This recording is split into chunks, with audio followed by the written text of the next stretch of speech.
Okay, then we have here the epidemiology of the Amoeba histolytica. So it occurs in 10% of the world's population, most likely. It tried to affect here, most likely, mga third world countries. Amoeba histolytica could also be transmitted, aside from ingestion, could also be transmitted through sexual contact. It's more prevalent in the homosexual communities. So this is only amoeba capable of the sexual contact transmission. Clinical symptoms, we have asymptomatic carrier state. So asymptomatic carrier state here. So wala siyang, the patients get infected but there's no sign symptoms.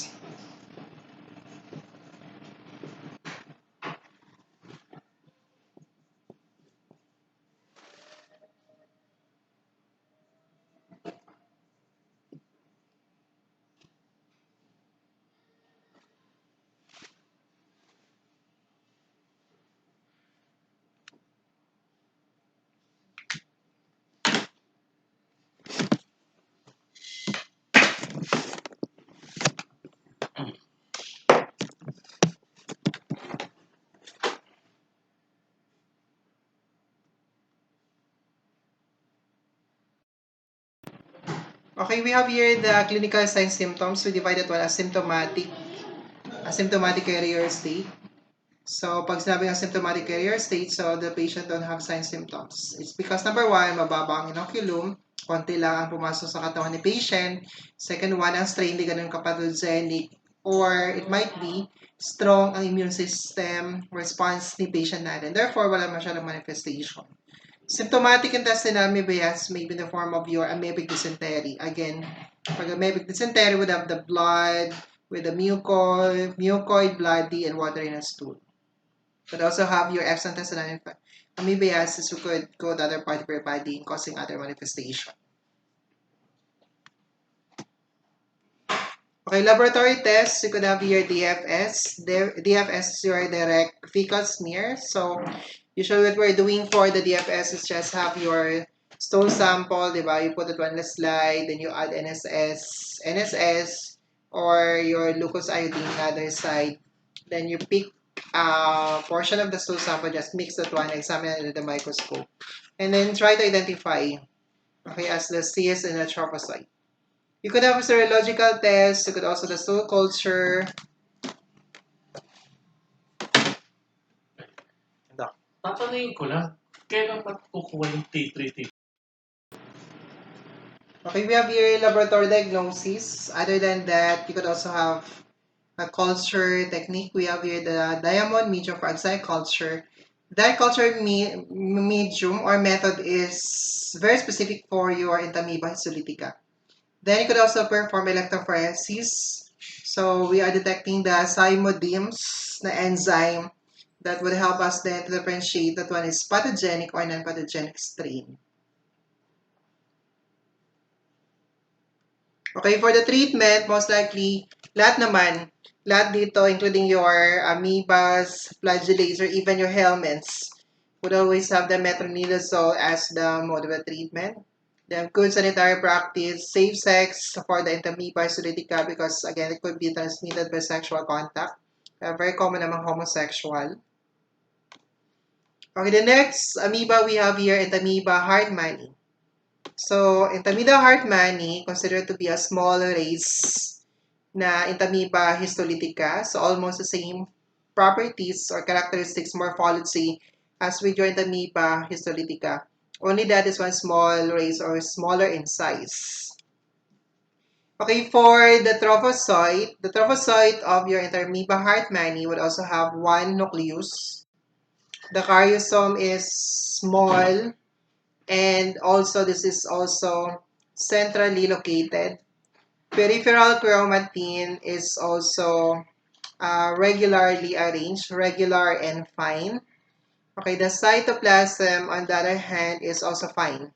Only that it ingests what is present in the cytoplasm will not be the RBC, but rather what's present would be your what will be present would be the bacteria instead of the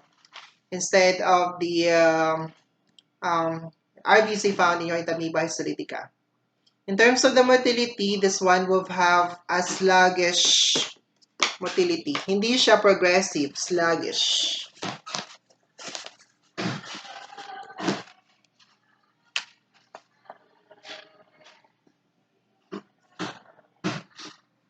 Okay, pag sinabing sluggish, most likely this one is medyo mabagal siya mag-move compared with the progressive motility in your Amoeba histolytica. In terms of the cysts also have here 1 to 4 na nucleus. The chromatoidal bodies will be described here as rice grains chromatoidal bodies.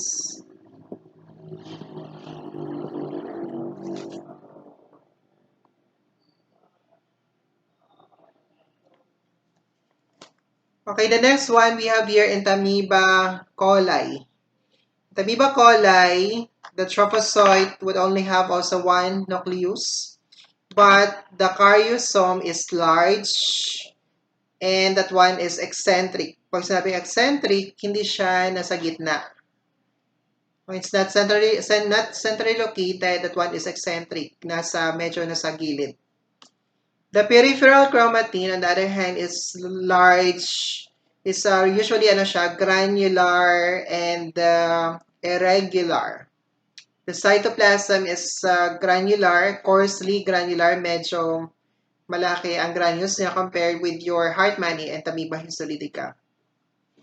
Okay, another one is motility. We describe that one as sluggish. Medyo mabagal din. In terms of the cyst, the Amoeba coli would have here 1 to 8, more than 4, usually more than 4 ang kanyang nucleus.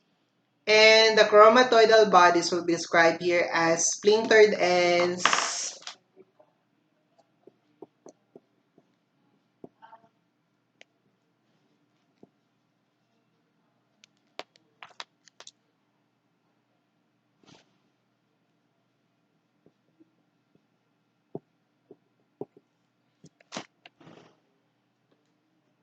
Okay, that's your splintered ends and splintered ends, broomstick appearance. Okay, that's your Amoeba coli. And another one, ang makikita natin sa kanyang cytoplasm ng trophozoite niya would only be bacteria. Most likely, wala siyang red blood cells din. Okay, the next one, we have here your Amoeba poleki. Amoeba poleki, on the other hand, this is just the parasite of the monkeys and pigs. Okay, for the trophozoite here is made up of one nucleus. And the caryosome is centrally located. And we describe this one as eventually, nakalagay dito sa kanya, okay, is small and centrally located. Pero kasi sa Belisario na book, ang kanyang trophozoite na caryosome is not small but rather large. We just follow na large siya. Large, and that one is centrally located. The peripheral chromatin of this one would also have irregular and granular. And the cytoplasm of the trophozoites is also granular. So, mean to say, hindi siya finely granular. Pag sinabing granular, it's medyo malalaki ang granules. Pero pag sinabi kong finely granular, so medyo fine, maliliit siya. Pero ito is granular, so medyo malalaki. For the trophozoite, ang kanyang motility ay magkaiba. If you have normal stool, it would have a sluggish motility. Pero pag diarrheic stool ang poleki natin, so it would have a progressive motility. For the cyst niya is only one nucleus, isa lang. Unlike that, di ba, your Amoeba histolytica, Hartmanni 1 to 4, and your coli more than 4, ito is only one nucleus lang. Chromatoidal bodies of this one is described here as thread-like.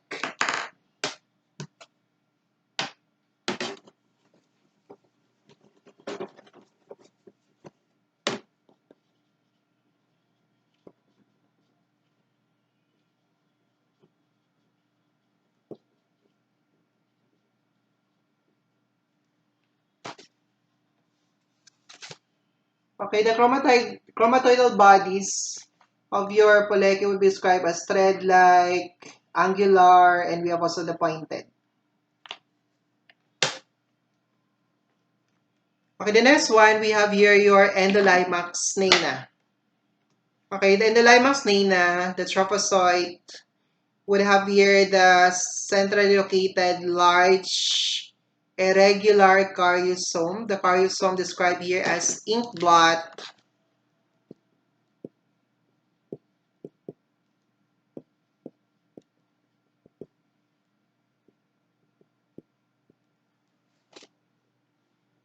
Okay, the caryosome of your Endolimax nana is ink blot, blot-like, so para siyang ink. Diba? If you try to blot your ink, ganon. Para siyang nag-scattered, blot-like, ink blot. Okay, so in the Limax nana, trophozoite do not have, wala siyang peripheral chromatin. Okay, and the cytoplasm of this one is also granular with, they try to ingest bacteria, makikita sa cytoplasm niya. And in terms of the motility of your Endolimax nana is also sluggish. The cysts of your Endolimax nana, on the other hand, would have your 1 to 4 nanonucleus. Chromatoidal bodies of this one described here as comma shape.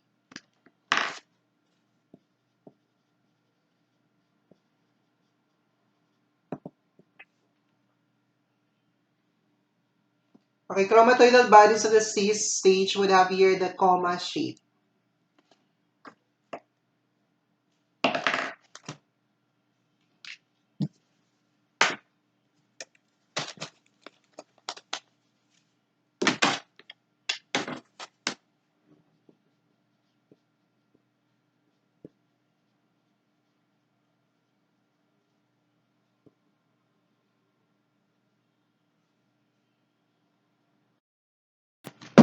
Okay, another one.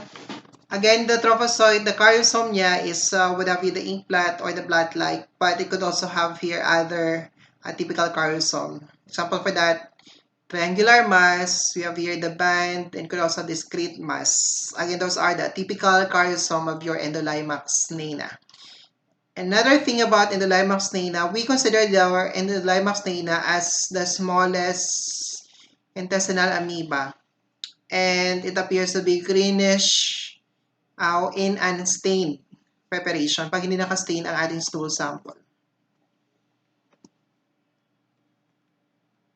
Okay, the next one we have here your Amoeba bochlei. Okay, so from the word itself, Amoeba bochlei. So Amoeba, so this could eventually be better identified by addition of your glucose iodine because meron siyang malaking glycogen granules. Okay, the trophozoite of your Amoeba bochlei will be characterized by only one nucleus. And then the presence of large and centrally located na caryosome. And this one will have also the absence of peripheral chromatin, just like your Endolimax nana, wala rin itong peripheral chromatin. In terms of the motility, this one is sluggish. And then again, meron siyang large glycogen vacuole that could be stained by your iodine. Another one, this one would have here the presence of your achromatic granules. Meron siyang achromatic granules. For the cis, so isa lang nucleus ng cis natin. Ng Amoeba bochlei, wala din siyang peripheral chromatin, plus wala siyang chromatoidal bodies. Pero ang location ng caryosome niya sa cis would be eccentric. Pero ang trophozoite niya is centrally located. Pero large ito na caryosome.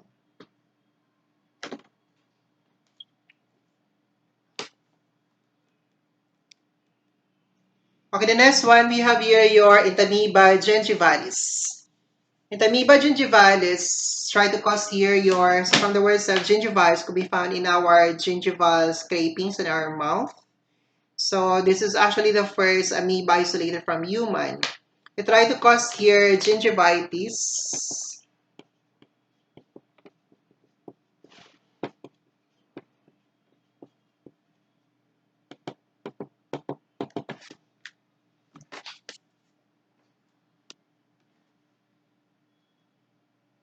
Okay, try to cause here gingivitis and pyorrhea. Pyo. Okay, pus cells on that infected area. Okay, Amoeba gingivalis will only have the trophozoite stage. Wala itong cyst stage. Since ang kanyang developmental stage is only trophozoite, then ang kanyang effective stage is only the trophozoite. Kasi wala siyang cyst.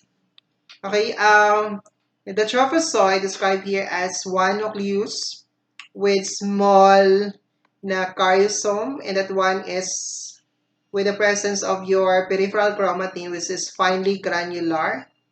And then the cytoplasm contains bacteria and could also ingest the WBC. Ito lang ang amoeba natin na capable of ingesting the WBC. In terms of the motility, this one is capable of sluggish. Hindi siya progressive, it's sluggish motility. And lastly, we have here the free-living amoebas. Pag sinabing free-living amoebas, those are amoebas who try to live in the environment. They can survive even in the absence of the host. Most likely, this includes your species of your Negleria fowleri and acanthamoebas. And they try to be usually found in mga water environment, like in a swimming pool, in the lakes, or the river. And you get infected here by nasal. Mapasok sa nose natin ang water, then you eventually get infected. So the first one, we have here your Negleria fowleri. Negleria fowleri considered to be amoeboflagellates.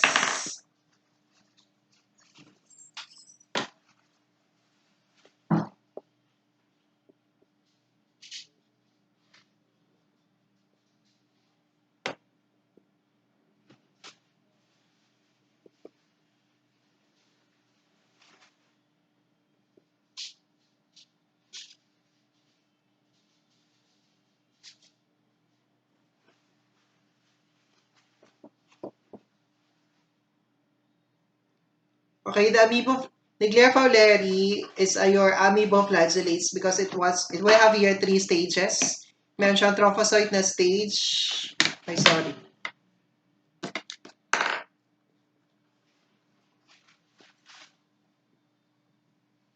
Meron siyang flagellate na stage and meron siyang cyst na stage.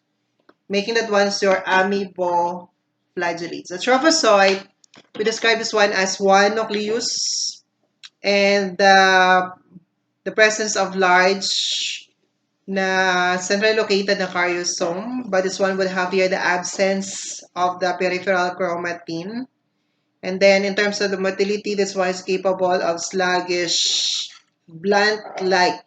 Sluggish motility. Ang kanyang pseudopodia is blunt. Again, the pseudopodia is described as blunt. For the flagellated stage, so it would have here 2 flagella. Then there are only 1 nucleus of that. This is capable of spinning.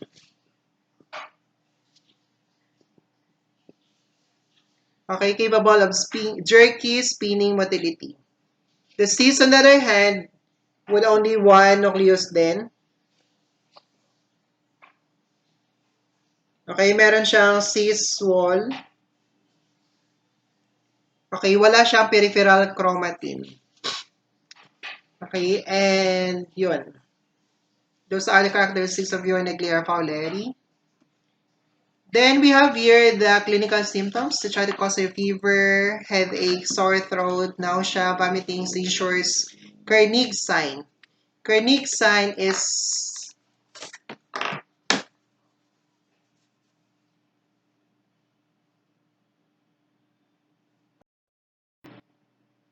okay, the Kernig sign is one of the manifestation of your Negleria fowleri. It try to cause here PAM, primary amoebic meningoencephalitis. So one of the manifestation of that, we have your Kernig sign where your thigh could not be flexed. So pumasok ito sa nasal cavity natin, could go to your meninges of your brain and try to cause that primary amoebic meningoencephalitis. And one of the manifestation of that, we have your Kernig sign. Okay, laboratory test for that. for your culture method for that, we have here your modified Nelson culture medium. This is very specific culture media for your Negleria fowleri. Okay, the next one, we have your Acanthamoeba species. Acanthamoeba species here would have only the trophozoite and the cyst stage. Then this wala siyang flagellates na stage. It is also capable of this is free living amoeba having a spinous process by spinous process. Okay, the trophozoite, then again we have only one nucleus, the absence peripheral chromatin. Caryosome is large and centrally located. It's also capable sluggish motility, pero ang kanyang pseudopodia is spine-like. Compared with your Acanthamoeba, compared with your Negleria, wherein the pseudopodia of that is blunt, ito sa kanya is spine-like. For the cyst, on the other hand, characterized here by only one nucleus. And the cyst of your Acanthamoeba would have here considered as to be a double cell wall.